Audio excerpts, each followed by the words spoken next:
আপোনালোকে শুনি আচৰিত হ'ব যে যোৱা 22 দিনত 17 ছেপ্টেম্বৰৰ পৰা এই 8 অক্টোবৰৰ ভিতৰত হিমন্ত বিশ্ব শৰ্মা চৰকাৰে 2250 কোটি টকা ধাৰলৈ লৈছে।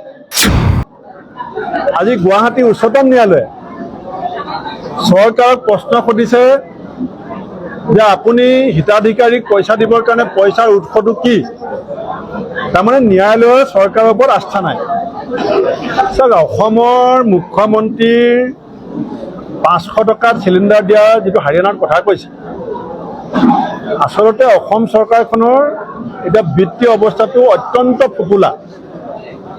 সাংঘাতিক বিত্তীয় বিশৃংখলতাত এতিয়া অসম চৰকাৰ ভাৰাক্ৰান্ত।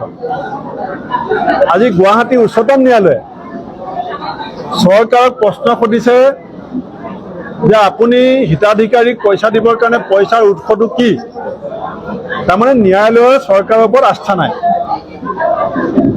আপোনালোকে শুনি আচৰিত হ'ব যে যোৱা 22 দিনত 17 ছেপ্টেম্বৰৰ পৰা এই 8 অক্টোবৰৰ ভিতৰত হিমন্ত বিশ্ব শৰ্মা চৰকাৰে 2250 কোটি টকা ধাৰলৈ লৈছে।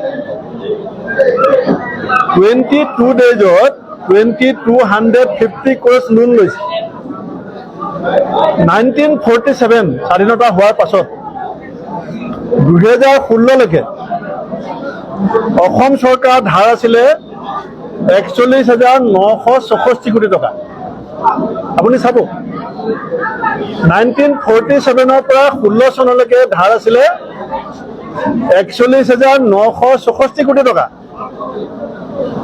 আৰু সোণোৱাল চৰকাৰে অকলে ধাৰ ল'লে কিমান? 66,000 কোটি, 66,000 কোটি টকা সোণোৱাল চৰকাৰে ধাৰ ল'লে। আৰু হিমন্ত বিশ্ব শৰ্মা ডাঙৰীয়া চৰকাৰ এতিয়া 3 বছৰ হৈছে।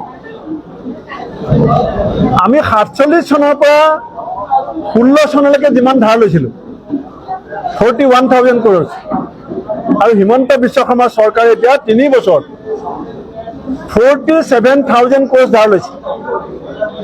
এতিয়া অসমৰ টোটেল ধাৰ 1,54,984 কোটি টকা। এতিয়া আমি ধাৰত ভাৰাক্ৰান্ত, বিত্তীয় অৱস্থা বিধ্বস্ত।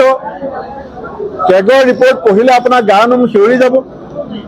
গতিকে হিমন্ত বিশ্ব শৰ্মা ডাঙৰীয়াক যে মই কৈছোঁ পাৰ্ট টাইম CM, এইকাৰণে পাৰ্ট টাইম CM যে পুঁজি নাই। তেওঁ ঝাৰখণ্ডত যাব, হাৰিয়ানাত যাব, আহি পেলাই ধাৰ ল'ব। অসমলৈ যদি মুখ্যমন্ত্ৰী হাৰিয়ানাৰ পৰা আহে, অসমলৈ যদি মুখ্যমন্ত্ৰী ঝাৰখণ্ডৰ পৰা আহে, আপুনি জানিব যে সেইদিনাখন 2000 কোটি টকা ধাৰ ল'ব। এতিয়া এই দুমাহত 17 ছেপ্টেম্বৰত 500 কোটি ধাৰ লৈছে, 24 ছেপ্টেম্বৰত 250 কোটি ধাৰ লৈছে, 1 অক্টোবৰ এই পাৰ হৈ যোৱা 750 কোটি ধাৰ লৈছে, আৰু অহা 8 অক্টোবৰ আজি 4 তাৰিখ আকৌ 750 কোটি টকা ধাৰ ল'ব। চৰকাৰ কেনেকৈ চলি আছে, জাতিক কেনেকৈ ধ্বংস কৰিব বিচাৰিছে, গোটেই জাতিটোক কেনেকৈ ধাৰত টুঙা কৰি পেলাইছে, এইটো আমি সকলোৱে উপলব্ধি কৰা সময়।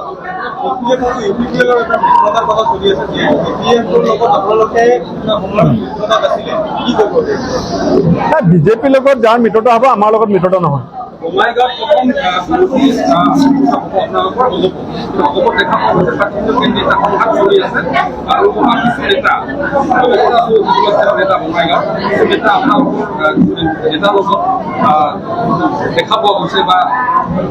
মোৰ লগত ডাইৰেক্টলি নহয়, ইনডাইৰেক্টলি বঙাইগাঁৱৰ AGP বিজেপি বহুত মানুহে যোগাযোগ কৰি আছে।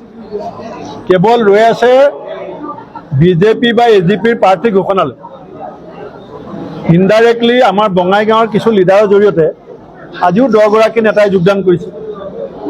বিজেপি AGPয়ে প্ৰাৰ্থী ঘোষণা কৰাৰ পিছত বঙাইগাঁও বিজেপি AGPত ব্যাপক খহনীয়া হ'ব, আপোনালোকে চাই থাকক।